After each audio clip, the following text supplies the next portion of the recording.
ये विकास नहीं होता। विकास होता है कि आप समाज को थानों से बचाएं, कचहरी से बचाएं, आप अपने समाज का काम अपने गांव में करें। जो जिम्मेदार नेता होता है उसका काम होता है समाज को मिलजुल करके, अगर हिंदू मुसलमान या अपर कास्ट लोअर कास्ट सब लोगों को एक जगह मिला करके पंचायत करने का काम करें। इस सब मैं उम्मीद करता हूँ अगर पार्टी मुझे टिकट देती है तो मैं इंशाल्लाह सीट बहुत अच्छी तरीके से और बहुत वोटों से जीत करके और MIM की झोली में डालने का काम। अगर दोनों लोग यहाँ से आते हैं तो जाहिर सी बात है जीतना मुश्किल होगा। यहाँ का तीसरा बंदा ही इसका फायदा उठाएगा। उम्मीद करते हैं कि आज वो अपना बड़ा दिल दिखाए और आज हमें समर्थन है। मैं उनका छोटा भाई हूँ, मैं उनके लिए छोटा हूँ। समाजवादी पार्टी अभी छोड़ दिए हैं या शामिल है? समाजवादी पार्टी छोड़ चुका हूँ। कब से? मैंने बिना शर्तों के चुनाव लड़ाया था, मेरे परिवार ने बिना शर्तों के, मेरे वालिद भी उस वक्त जिंदा थे। अदा मेरा नाम है शावेज खान और इस वक्त हम मौजूद हैं वार्ड नंबर 11 जिला पंचायत की सीट है और सलारपुर गांव में है। इस वक्त हम यहाँ मौजूद हैं। मेरे साथ बात करने के लिए हैं इस वक्त जिला पंचायत प्रत्याशी हैं जनाब गुलाम मोहम्मद साहब, जो कि इस बार किस्मत आजमाएंगे अपनी और कहा जा रहा है कि AIMIM के प्रत्याशी बनने वाले हैं और इसके लिए पूरी कोशिश जारी है। हालांकि इनका जो बैकग्राउंड रहा है, इनके भाई जो है पूर्व में जिला पंचायत का चुनाव लड़ चुके हैं 2015 में, लेकिन उसके बारे में भी चर्चा करेंगे। लेकिन फिलहाल जानते हैं इस बार क्या तैयारियां लेकर ये मैदान में जा रहे हैं और लोगों के बीच जाकर के लोग उनको क्या आशीर्वाद दे रहे हैं। सर आपका बहुत बहुत स्वागत है हमारे चैनल पर। जी साविद भाई, मैं सबसे पहले तो आपके दाम बुलंद मंजिल इस चैनल के सभी दर्शकों को मेरी तरफ से आदाब नमस्कार। और मेरा नाम डॉक्टर गुलाम मोहम्मद है। मैं सलारपुर कला, जिस आप वार्ड की बात कर रहे हैं, ये सलारपुर कला के नाम से ही पहचाना जाता है, जिसको वार्ड नंबर 11 से हमारे पहचान है। जी, आप जो है जिला पंचायत का चुनाव जो है वो लड़ने की तैयारी कर चुके हैं जी। नौजवान हैं, इससे पहले भी आपने कभी मैदान में उतरने की कोशिश करी या इस बार पहली बार आप ही उतरने जा रहे हैं? नहीं, दरअसल देखिए, मेरे वालिद मोहतरम 2002 में अल्पसंख्यक प्रकोष्ठ के जिलाध्यक्ष रह चुके हैं। उसके बाद हमने 2007 में सपा ज्वाइन की। उसके बाद 2015 में मेरे बड़े भाई रिजवान खान, उन्होंने जिला पंचायत का चुनाव लड़ा। सपा से समर्थन की उम्मीद थी, लेकिन कई प्रत्याशियों के होने के बावजूद निर्दलीय चुनाव लड़े हम। और उसमें निर्दलीय चुनाव कब लड़े थे आप? 2015 में। 2015 में निर्दलीय चुनाव लड़े, किसी पार्टी का आपको समर्थन नहीं मिला? नहीं, 2015 में कोई समर्थन आपने कहा पिताजी आपका 2002 में जो थे जिला अल्पसंख्यक प्रकोष्ठ के जिला अध्यक्ष थे, कौन सी पार्टी से? वो कांग्रेस पार्टी से। अच्छा, कांग्रेस और समाजवादी दो पार्टियां आपके यहाँ चली हैं? जी जी बिल्कुल। अच्छा, तो अभी तो फिलहाल मैं जानकारी लेना चाहूंगा जो आपकी स्थिति है यहाँ पर आपके क्षेत्र में, कितने गांव इसमें इस वक्त ग्राम सभाएं आ रही हैं आपके इस जिला पंचायत सीट पर? देखिए, वार्ड नंबर 11 में, जो कि सलारपुर कला के नाम से जाना जाता है, लेकिन इसकी सभी ग्राम पंचायतें जो वार्ड नंबर 11 की है वो 19 ग्राम पंचायतें हैं और कुछ मजरे मिलकर के ये 25-26 ग्राम पंचायतें बनती हैं। लेकिन जो रजिस्टर्ड ग्राम पंचायत है वो 19 है। अभी आप AIMIM के प्रत्याशी बनने की उम्मीद लगाए हैं, हालांकि यहाँ से और भी जो है वो कैंडिडेट ये चाह रहे हैं कि हमें इसका समर्थन मिल सके, तो किस तरह से माने कि आपके ज्यादा करीबी है AIMIM पार्टी, किस तरह से आपको संभावना है कि मुझे मिलेगा चुनाव टिकट? देखिए, मैंने आपको बताया कि वालिद साहब 2002 में कांग्रेस के अध्यक्ष रह चुके हैं अल्पसंख्यक प्रकोष्ठ के। उसके बाद 2007 में पार्टी ज्वाइन की भाइयों ने, हमारे सबने। उस वक्त मैं छोटा था। 2015 में सपा में हम रहते हुए, सरकार का वक्त था, तो भाई ने जिला पंचायत का ऐलान किया, लेकिन निर्दलीय चुनाव लड़े और बहुत अच्छा क्षेत्र ने उस वक्त नवाजा। लेकिन उस वक्त वार्ड की भी दशा कुछ अलग थी, क्योंकि वार्ड परिसीमन के बाद बदल गया और अब जो गांव ग्राम पंचायतें भी बदल गई।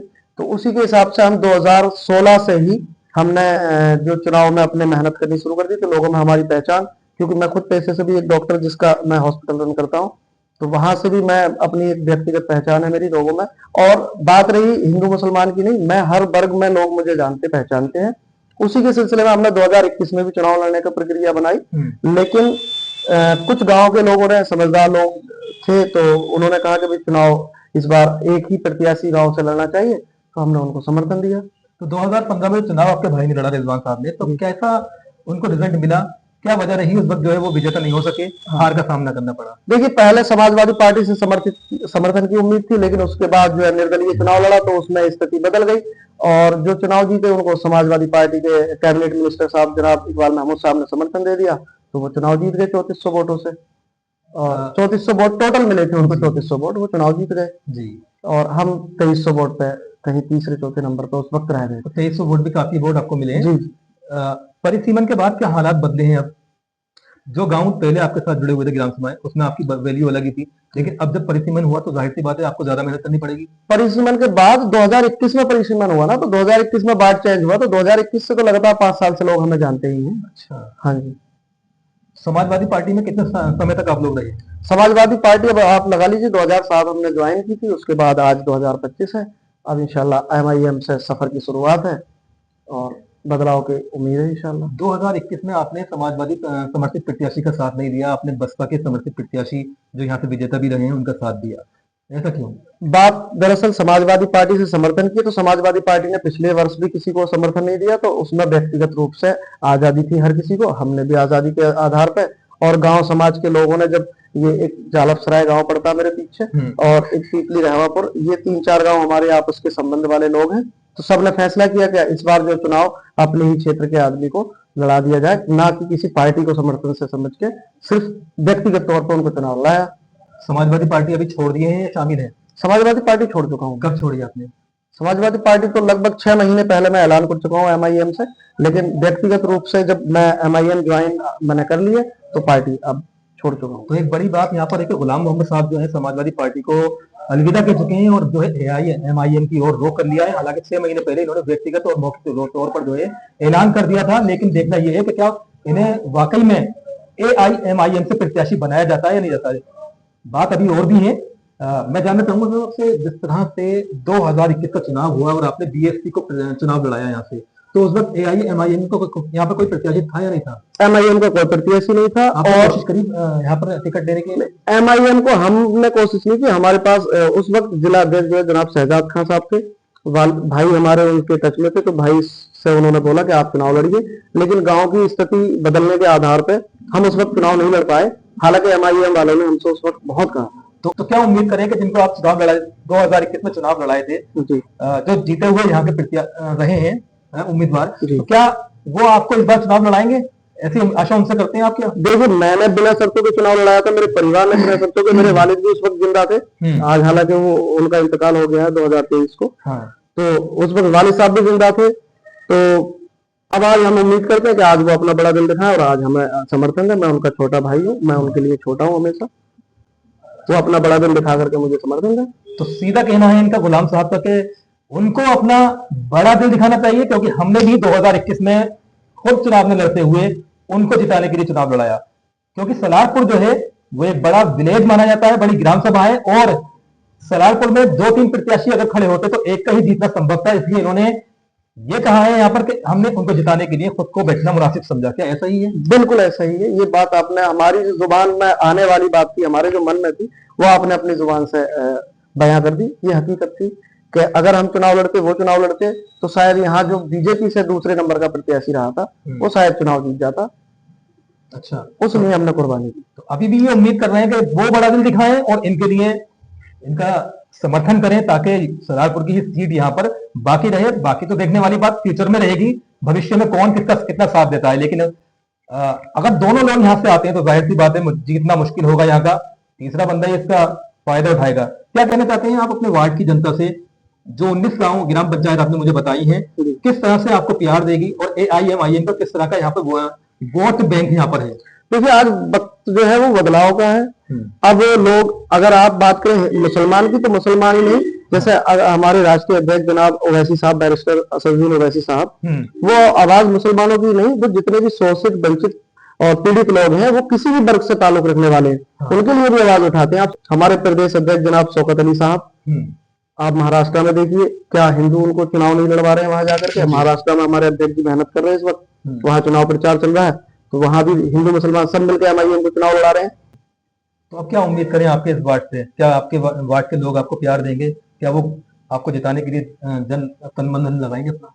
देखिए, मैं लगातार सोशली और पॉलिटिकली एक्टिव रहा हूं समाज में। लोग मुझे जानते हैं, युवा मुझे पहचानते हैं और मुझे बहुत प्यार देते हैं लोग। अभी भी मैं क्षेत्र में घूम रहा हूँ, घर घर जा रहा हूँ, गांव गांव जा रहा हूँ, मुझे सब लोग जानते हैं। उन्होंने कहा कि आप टिकट लाएं तो भी हम चुनाव लड़ाएंगे, टिकट नहीं लाते हम तब भी आपको चुनाव लड़ाएंगे। तो मैं उम्मीद करता हूँ अगर पार्टी मुझे टिकट देती है तो मैं इंशाल्लाह सीट बहुत अच्छी तरीके से और बहुत वोटों से जीत करके और MIM की झोली में डालने का काम करूंगा। तो क्या अगर आप जीत जाते हैं तो उसके बाद में मुख्यतः आपके काम क्या रहेंगे? ऐसे काम जिससे लोगों का भला हो, विकास हो, क्या आपकी श्रेणी में ऐसी चीजें हैं? देखिए काम तो बात वही आती है, हर दिन हर नेता की जुबान से एक ही बात रहती है, विकास विकास। लेकिन विकास क्या होता क्या है होता है? उसको समझना जरूरी होता है। आज तक विकास के नाम पर बातें होती है लेकिन विकास को जानता कोई नहीं है। पहली चीज तो पढ़ा लिखा इंसान समाज के सबसे अच्छी बात ये करता है कि सब लोग मिलजुल के आपस में प्यार से रहें। जब गांव में लड़ाई झगड़े होते हैं उनको आपसी संगठन से, आपसी समाज के जरिए उनको निपटाने का काम किया जाए, ये विकास होता है। विकास सड़क सड़क बहुत बात की बात है। जब आप परिवार से आप झगड़े करके आप लड़ाई झगड़ों में और थानों में घुस जाएंगे तो आप सड़क का ध्यान ही नहीं रह पाएगा आपको। तो ये विकास नहीं होता। विकास होता है कि आप समाज को थानों से बचाएं, कचहरी से बचाएं, आप अपने समाज का काम अपने गांव में करें। जो जिम्मेदार नेता होता है उसका काम होता है समाज को मिलजुल करके, अगर हिंदू मुसलमान या अपर कास्ट लोअर कास्ट सब लोगों को एक जगह मिला करके पंचायत करने का काम करें। ये सबसे पहली पहल होती है विकास की। तो दूसरी बात रही विकास की, तो सड़कें सबसे बड़ा मुद्दा होता है, लाइट की व्यवस्था सबसे बड़ा मुद्दा होती है। बात रही स्कूल कॉलेज की, तो ये भी सबसे बड़ी समस्या है कि हमारे जो क्षेत्र है यहाँ कहीं ना कहीं बहुत पिछड़ा हुआ है। और बात रही समाज की हेल्थ से जुड़ी हुई वही मैं कह रहा हूँ, आप डॉक्टर रह चुके हैं, आपको पता होगा आपके जो वार्ड की स्थिति है वो स्वास्थ्य में कैसी है, हेल्थ सेवाएं कैसी है यहाँ की। देखिए आप ज्यादा अच्छा कर सकते हैं इसके लिए। मैं 5 साल लाइफ स्टाइल हेल्थ क्लिनिक चला चुका हूँ। मैंने उसके जरिए बहुत सारे मुफ्त कैंप लगाए, लेकिन लोगों में समाज में जागरूकता की कमी है। और सरकारी व्यवस्थाओं का फायदा उठाने के लिए हम प्रयास करेंगे कि लोगों को सिर्फ सरकारी व्यवस्थाएं मिले, सरकारी हॉस्पिटल की व्यवस्था मिले, जिससे गरीब आदमी का पैसा बड़े कोऑपरेटर जो हॉस्पिटल होते हैं वहां पैसा नहीं व्यवस्था खराब हो। जैसे कि आयुष्मान व्यवस्था है, वो सरकार भारत सरकार में चाहे किसी की भी सरकार हो पार्टी की, लेकिन आयुष्मान व्यवस्था अच्छी व्यवस्था, उसकी जानकारी लोगों तक पहुंचनी जरूरी है। उसके अलावा और कई व्यवस्थाएं जैसे कि इंश्योरेंस होते हैं बहुत सारी कंपनियों के, इन सबकी जानकारी लोगों तक होना जरूरी है, जिससे कि लोगों के बड़े बड़े इलाज आसान और बिना पैसे के इलाज हो सके, उसकी जानकारी ये जरूरी है। बिल्कुल। तो अभी हम बात कर रहे थे एक एजुकेटेड पर्सन से, डॉक्टर भी हैं, समाज सेवी भी हैं, और यहाँ का जो माहौल है पूरे वार्ड का वो उसकी एक अच्छी समझ रखते हैं। बाकी जनता के ऊपर डिपेंड है वो किसको चुनेगी, एक एजुकेटेड पर्सन को चुनेगी जिसका बैकग्राउंड, उसके फादर जो है 2002 में कांग्रेस से जुड़े रहे, उसके बाद समाजवादी से जुड़े, उसके बाद अब AIMIM से जुड़े। तो देखना यह है कि सरदारपुर के जो अवाम है या इस वार्ड की जो पूरी अवाम है वो किसको समर्थन देगी, क्या AIMIM इनको यहाँ का प्रत्याशी बनाएगी। ये सब बातें फ्यूचर की है, लेकिन उन्होंने अपनी बात रख दी है हमारे सामने। देखते रहिए बुलंद मंजिल की खबर। भाई मैं